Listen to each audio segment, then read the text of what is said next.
Breaking news stock మార్కెట్లపై America అధ్యక్షుడు Donald Trump టారిఫ్ల effect గట్టిగానే పడింది. అన్ని దేశాలపై కనీసం 10%, అత్యధికంగా 50% టారిఫ్లు విధించిన ట్రంప్ నిర్ణయాలపై స్టాక్ మార్కెట్లు స్పందిస్తున్నాయి. ట్రంప్ అనౌన్స్మెంట్ రాగానే అమెరికా స్టాక్ మార్కెట్లు 2% పడిపోయాయి.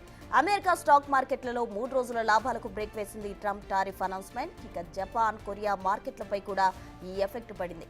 ఈ రెండు దేశాల మార్కెట్లు నష్టాల్లోనే కొనసాగుతున్నాయి. ఇక మరి కాసేపట్లో భారత్ స్టాక్ మార్కెట్లు ఆరంభం కానున్నాయి. దీంతో ట్రంప్ టారిఫ్ ఎఫెక్ట్ పై ఎలాంటి ప్రభావం చూపుతుంది, మార్కెట్లు పడతాయా లేదా అనేది ఇప్పుడు ఉత్కంఠగా మారింది.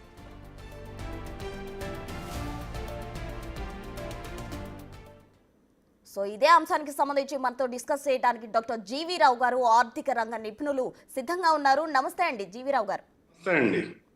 ఎస్ అండి, ఎలా చూడాలి ఈ ట్రంప్ టారిఫ్ విధానాన్ని, ఏ విధంగా చూడాలంటారు?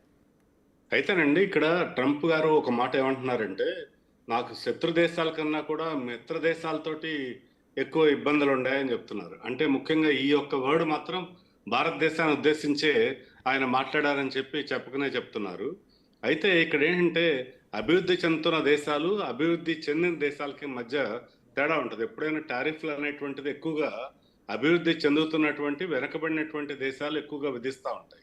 దానికి విరుద్ధంగా ఈసారి ట్రంప్ గారు ఏంటంటే ప్రతి దేశం పట్ల కూడా తను వాళ్ళ దేశం పైన టారిఫ్లు విధించేటువంటి ప్రతి దేశం మీద కూడా టారిఫ్లు విధిస్తాననే విధానాన్ని అవలంబించారు. చైనా మీద ఆల్రెడీ ఒరిజినల్గా ఒక పర్టికులర్ పర్సంటేజ్ ఆఫ్ ట్యాక్స్ అని చెప్పి దాన్ని ఇప్పుడు పెంచి మొత్తం 54% చేశారు. అయితే ఇండియా విషయానికి వస్తే ఇండియా అమెరికా వస్తువుల మీద మనం 52% టారిఫ్ విధిస్తున్నాం కాబట్టి దానిలో సగం అంటే 26% టారిఫ్ను విధిస్తున్నారని ఆయన చెప్పారు. ఈ 26% టారిఫ్లో కూడా కొన్ని ఎగ్జంప్షన్స్ ఇచ్చారు. అంటే కాపర్కి ఎగ్జంప్షన్ ఇచ్చారు, స్టీల్కి ఎగ్జంప్షన్ ఇచ్చారు, కంప్లీట్ ఫార్మా రంగానికి ఎగ్జంప్షన్ ఇచ్చారు, మినరల్స్కి ఎగ్జంప్షన్ ఇచ్చారు. ఎందుకంటే అమెరికాకి మినరల్స్ యొక్క కొరత విపరీతంగా ఉంది కాబట్టి. ఇక ఓవరాల్గా ఈ యొక్క టారిఫ్ ఎఫెక్ట్ ఏంటంటే ఈ రోజున మార్కెట్లు అయితే ఓపెనింగ్లో నిఫ్టీలో కనీసం ఒక 250-300 పాయింట్ల డౌన్లో, అలాగే సెన్సెక్స్ ఒక 1000 పాయింట్ల డౌన్లో ఓపెన్ అయ్యేటువంటి అవకాశాలు ఉన్నాయి. ఇది ఫార్మా రంగంలో స్టాక్స్కి అయితేనే పాజిటివ్గానే ఉంటుంది, ఎందుకంటే వాటికి ఎగ్జంప్షన్ వచ్చింది కాబట్టి. బట్ మిగతా సెక్టార్లో స్టాక్స్ మీద అయితే నెగిటివ్ ఎఫెక్టే చూపించేటువంటి అవకాశం ఉంది. దీనివల్ల రానున్న రోజుల్లో బంగారం ధరలు ఏమన్నా మరింత పెరిగే అవకాశం ఉంది. స్టాక్ మార్కెట్లో అయితే కుదుపులు తప్పవు. అయితే ఈ స్టాక్ మార్కెట్ కుదుపులు అనేటువంటిది కేవలం భారతదేశానికి పరిమితం కాలేదు, అమెరికాతో సహా ప్రపంచవ్యాప్తంగా స్టాక్ మార్కెట్లు అన్నీ కూడా ఇప్పుడు కుదుపుకు గురయ్యేటువంటి అవకాశం ఉంది. ఇక్కడే మనం గమనించాల్సిన మరొక విషయం ఏంటంటే, ఇది ఆయన చెప్పినటువంటి ఒక బేసిక్ టారిఫ్ రేట్ అయినప్పటికీ కూడా నెగోషియేషన్స్కి అవకాశం ఉంది ఇక్కడ దీని మీద. ఈ నెగోషియేషన్స్ తర్వాత ఫైనల్గా రేట్స్ అనేటువంటి దీనికన్నా తక్కువే ఉంటాయి. అంటే ఇప్పుడు 26% విధిస్తే నెగోషియేషన్స్ తర్వాత ఎంతో కొంత తగ్గేటువంటి అవకాశం ఉంది. ఈ 26% అనేది ఇంకా మాక్సిమం రేటు, దానికన్నా తగ్గే అవకాశం ఉంది. కాబట్టి రానున్న కొద్ది రోజుల తర్వాత మళ్ళా మార్కెట్లు స్థిరపడేటువంటి అవకాశం మాత్రం ఉందమ్మా. అంటే ఇక్కడ మనం చూసినట్లయితే భారత్తో ఎక్కువ మిత్ర సంబంధం ఉన్న దేశం అమెరికా. అంటే ప్రధానమంత్రి తనకు ఫ్రెండ్ అని చెప్తూనే 26% టారిఫ్ విధించడం ఎలా చూడాలంటారు? అంటే ఆయన ఏంటంటే ఫ్రెండ్షిప్ మోదీ గారితో, కానీ ఫస్ట్ అమెరికా అనేది ఆయన యొక్క స్లోగను, ఫస్ట్ ఇండియా అనేది మోదీ గారి యొక్క స్లోగన్. అయితే ఇక్కడ కూడా మనం ఎలా చూడాలంటే, చైనాకి 54% టారిఫ్లు విధిస్తే ఇండియాకి 26% మాత్రమే విధించడం అనేటువంటిది కూడా మిత్రదేశం కాబట్టే ఆ విధంగా నేను కరుణాకరణమైనటువంటి టారిఫ్ మాత్రమే ఇది అని చెప్పి ఆయన చెప్తున్నారు. కైండ్ టారిఫ్ అని చెప్పి, కైండ్ రెసిప్రొకల్ టారిఫ్ అని చెప్పి ఒక పదం కూడా ఉపయోగించారు. ఇది కూడా తర్వాత ఏంటంటే తగ్గేటువంటి అవకాశం ఉంది. నెగోషియేషన్స్ అన్ని పూర్తయిన తర్వాత ఈ 26%లో కూడా కొంత తగ్గేటువంటి అవకాశం ఉంది.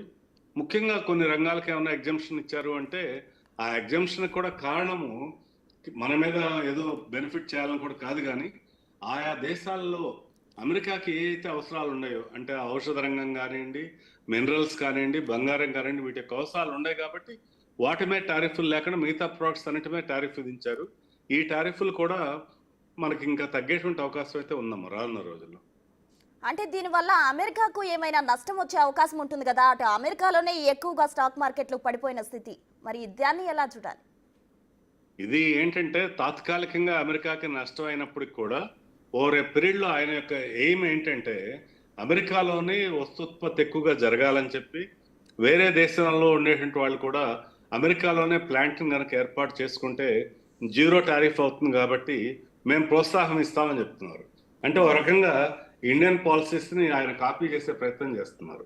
మోదీ గారు కనుక ఫస్ట్ ఇండియా అని చెప్పి మ్యానుఫ్యాక్చరింగ్ అంతా కూడా మేక్ ఇన్ ఇండియా అనేటువంటి ప్రిన్సిపల్ ఎలా చెప్పారో దాన్ని ఫ్రెండ్షిప్ లో ఆయన నేర్చుకున్నది ఏంటంటే మోదీ గారి దగ్గర మన మేక్ ఇన్ ఇండియా లాగానే మేక్ ఇన్ అమెరికా అనేటువంటి దాన్ని ముందుకు తీసుకెళ్ళాలని అతని యొక్క ఎయిమ్.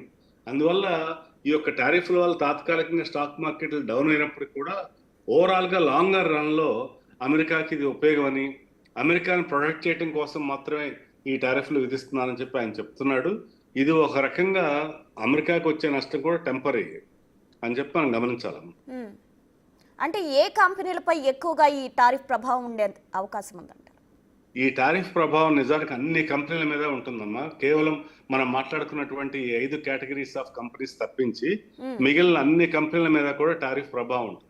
దేని మీద ఉండదు అంటే మనం అది చెప్పడం ఈజీ. దేని మీద ఉండదు? ఎనర్జీ మీద ఉండదు ఇప్పుడు, అలాగే ఫార్మా మీద ఉండదు, కాపర్ మీద ఉండదు, మినరల్స్ మీద ఉండదు, స్టీల్ మీద ఉండదు. ఇవి కాకుండా మిగతా అన్నిటి మీద కూడా ఎఫెక్ట్ ఉంటుంది. ముఖ్యంగా ఆటోమొబైల్ రంగం మీద చాలా తీవ్ర ప్రభావం చూపించేటువంటి అవకాశం ఉంది. ఎందుకంటే కేవలం కార్ల దిగుమతే కాకుండా ఆటోమొబైల్ స్పేర్ పార్ట్స్ దిగుమతుల మీద కూడా ఇప్పుడు ఈ 26% టారిఫ్ అనేటువంటిది పడే అవకాశం ఉంది. కాబట్టి ఆ ఆటోమొబైల్ రంగం ఆల్రెడీ కుదేలవుతున్న తరుణంలో భారతదేశంలో ఆటోమొబైల్ రంగానికి అయితే ఇది చాలా పెద్ద దెబ్బ అనే చెప్పొచ్చు. కాకపోతే ఒక చిన్న పాజిటివ్ ఏముందంటే ఇక్కడ చైనా టారిఫ్లు మరీ ఎక్కువ ఉండే కాబట్టి దాంతో పోల్చుకుంటే కాంపిటేటివ్ గా చైనా కన్నా కూడా ఇండియా బెటర్ ప్లేస్ లో ఉండటం వల్ల భారతదేశం వరల్డ్ మార్కెట్ లో మరి కాస్త కాంపిటేటివ్ గా ఉండేటువంటి అవకాశాలు అయితే ఉన్నాయమ్మా. ఇక్కడ అంటే చైనాకు మొత్తంగా 34% వరకు కూడా విధించారు. 34 కాదమ్మా, 54. అంటే ఆల్రెడీ 20% ఇంపోజ్ చేస్తారు. ఇప్పుడు అడిషనల్ గా 34%, మొత్తం 54% చైనా మీద. ఓకే, మీరు ఇంతకు ముందు చెప్పారు జీవి రావు గారు, అంటే బంగారం ధర కూడా ముందు పెరిగే అవకాశం ఉందని. ఇప్పటికే దాదాపు నియర్ బై 1 lakh ఉంది, ఇంకా అంతకన్నా పెరిగే అవకాశం ఉందంటారా? డెఫినెట్ గా ఉందమ్మా. అసలు దీనికి ఏమీ కూడా లిమిట్ ఏం లేదు, ఏ స్థాయి వరకు పెరుగుతుందనే దానిలో.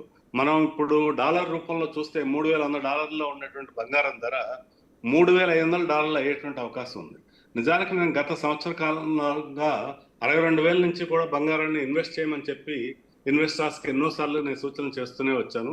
ఇప్పుడు కూడా బంగారము ఈ ఏడాది కాలంలో $1,10,000 వరకు కూడా వెళ్ళేటువంటి అవకాశం ఉంది. అందుకని పసిడి ప్రియులు ఆలస్యం చేయకుండా ఇప్పుడైనా కానీ బంగారాన్ని అక్వైర్ చేయటమే మంచిదమ్మా. అంటే దలాల్ స్ట్రీట్ పై ఎంత ఎఫెక్ట్ ఉందంటారు? దలాల్ స్ట్రీట్ పై అయితే మాత్రం ఇప్పుడు ఇమీడియట్ గా అయితే చాలా స్ట్రాంగ్ ఎఫెక్టే ఉంటుందమ్మా. ఇప్పుడు మనం ఈ రోజు మార్కెట్ సెన్సెక్స్ లో బిఎస్సి సెన్సెక్స్ ఒక 1000 పాయింట్లు, నిఫ్టీ ఒక 300 పాయింట్లు గ్యాప్ డౌన్ లో ఓపెన్ అయ్యే అవకాశం ఉంది. ఈ రోజంతా కూడా ఈ యొక్క ఎఫెక్ట్ మనకు కనిపిస్తుంది.